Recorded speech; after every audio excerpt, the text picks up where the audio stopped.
Okay, so in this particular lesson, what we're going to be doing is looking at multiplying and dividing rational expressions. And this is very much like multiplying and dividing fractions, because we talked about last video that rational expressions were simply fractions. So one thing you do need to keep in mind is your rules for multiplying and dividing fractions. And we'll kind of do a quick little example of that as we go through, okay? So if we start with this first example, we're just going to focus on multiplying in these first couple of examples, okay? So again, the same rules are going to apply when you're multiplying rational expressions as when you're multiplying fractions. And if you have a fraction times a fraction, you simply multiply your numerators together and you multiply your denominators together, okay? So for instance, if we had 5/8 times 5/14, or 4/15 as we do in this example, we're simply just going to multiply our numerators together. So 5 times 4 is 20. And then we're going to multiply our denominators together, where 8 times 15 is 120. Okay? And as always, what you want to be doing is simplifying your fractions. So at this point in time, right, we can simplify that fraction of 20 over 120 and think, okay, well, both of those are actually divisible by 20. I could rewrite that numerator as 20 times 1, right? Write them as the product of two factors, and we can multiply we can rewrite 120 as the product of 20 times 6.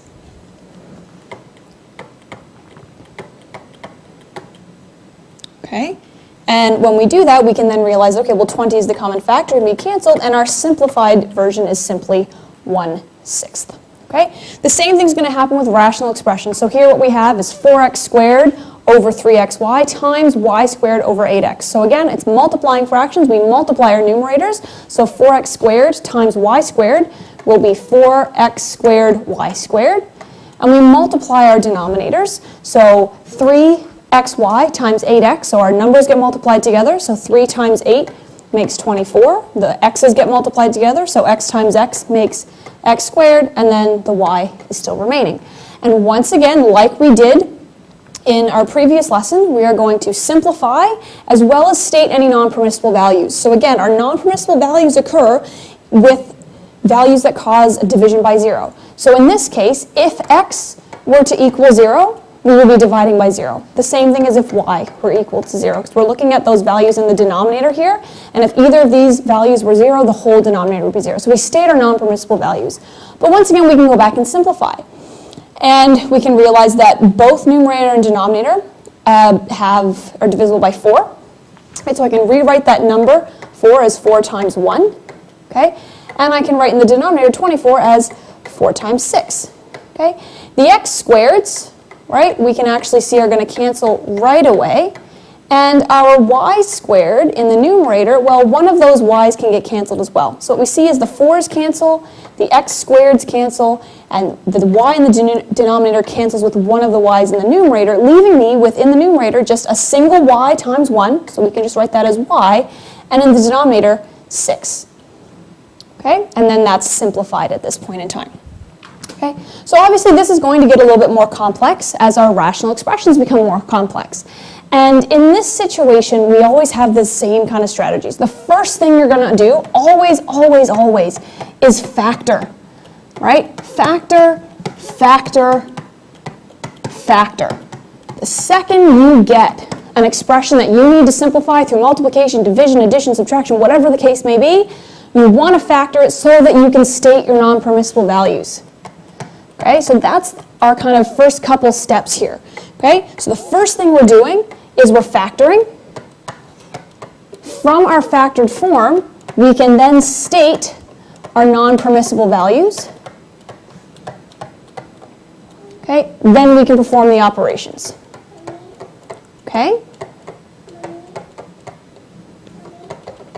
Okay, so that's the first thing we're going to do. We're going to factor first. Okay, so in this first one, a squared minus a minus 12 divided by a squared minus 9. So that's our first expression. We're multiplying that by a squared minus 4a plus 3, dividing it by a squared minus 4a. So again, step 1 is factor, factor, factor. So I'm going to factor that first quadratic. That's going to factor into a minus 4 times a plus 3. Our denominator here is a difference of squares, so it will factor into a plus 3 and a minus 3. Moving on to the second expression there, that numerator is going to factor into a minus 3 and times a minus 1. And our denominator, what happens here is that the a is a GCF, or greatest common factor of a. It factors out, leaving us with a minus 4. Okay? At this point, now we know anything that would cause division by 0 is a non-permissible value. So now anything that's in a denominator, look at what value of a, or whatever the variable is going to cause that to be divisible by 0. So if this expression here of a plus 3 was 0, we would be dividing the entire thing by 0. So that means that a cannot equal negative 3. If this factor here was 0, the entire denominator would be 0, and we'd be dividing by 0. So that means a can also not equal positive 3. Over here, we have two factors. If this first factor of a was equal to 0, we'd again be dividing by 0. And then if this a minus 4, it would be 4. Okay?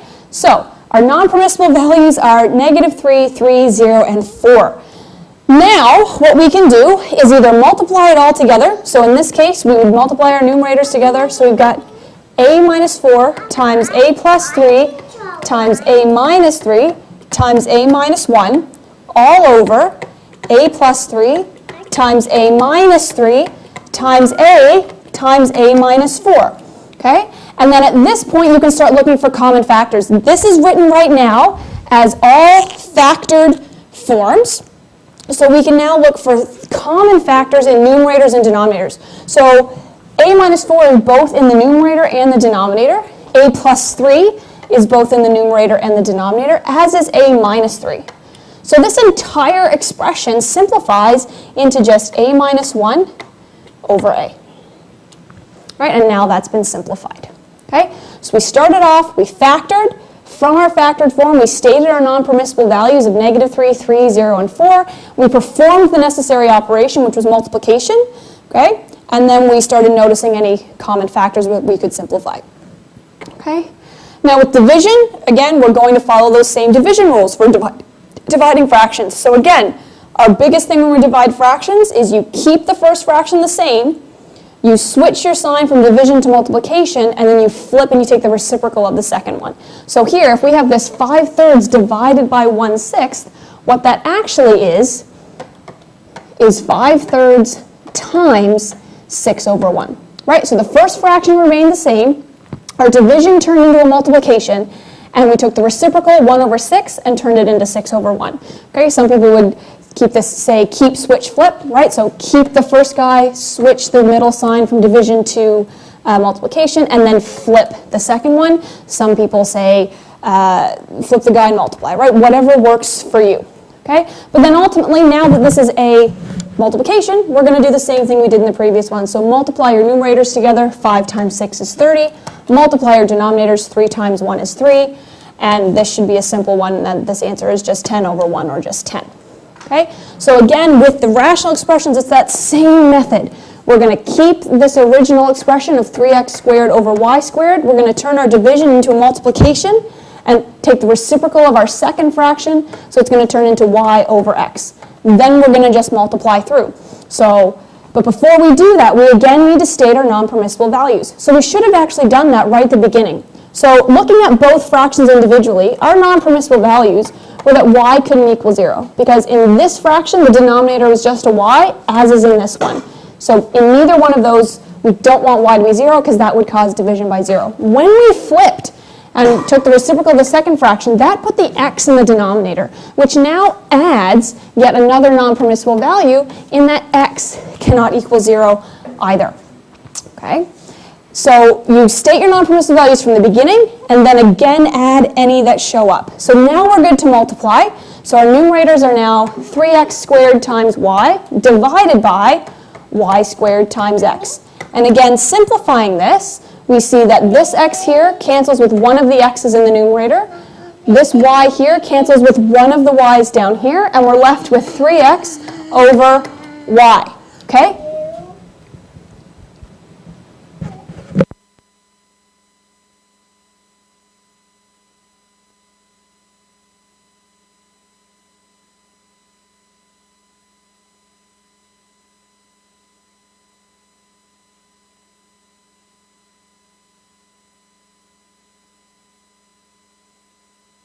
Okay, so let's look at a larger expression here. So again, it's the same.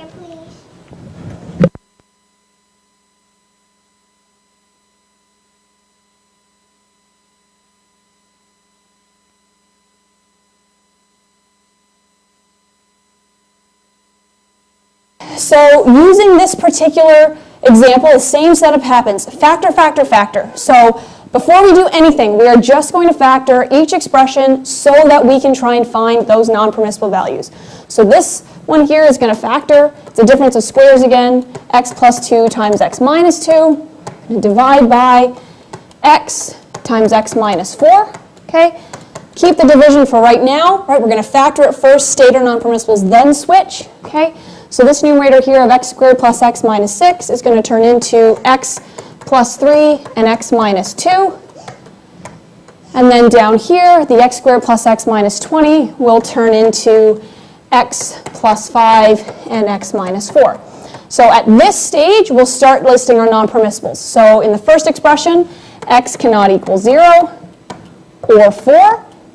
In the second expression, it can't equal negative 5 and 4 again, but we'll leave that at the same. Now, we'll keep switch flip, right, doing division, so we'll keep our first expression the same.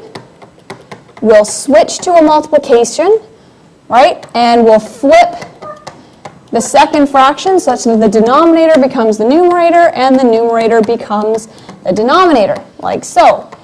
When we do this, we've now added new factors that cause division by 0. So that means our list, we're going to add negative 3 from this factor and 2 from this factor. Now we're ready to multiply. And again, just multiply your numerator, so you're going to be left with one large fraction, x plus 2 times x minus 2 times x plus 5 times x minus 4 all over x times x minus 4.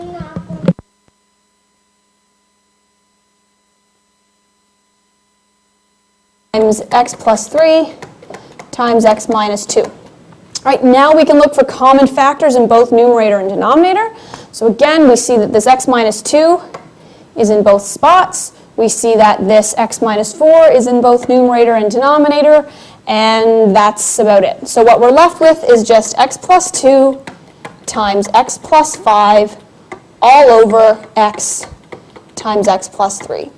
Okay, and this would be our final answer. Okay, and that's the division and multiplication of rational expressions. Okay, so let's just do one more where we're combining both. Okay, division and multiplication. So if you remember your order of operations, in terms of division and multiplication, it's not division has to come first. What really is happening is that you're just working from left to right.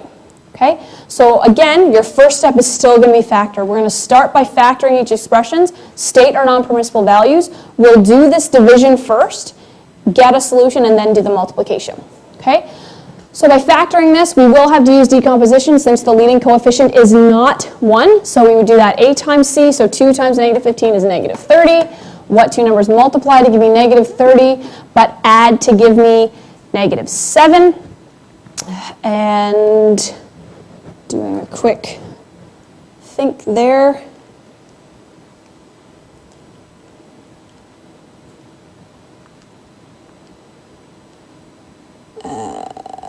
Three and negative 10. There we go.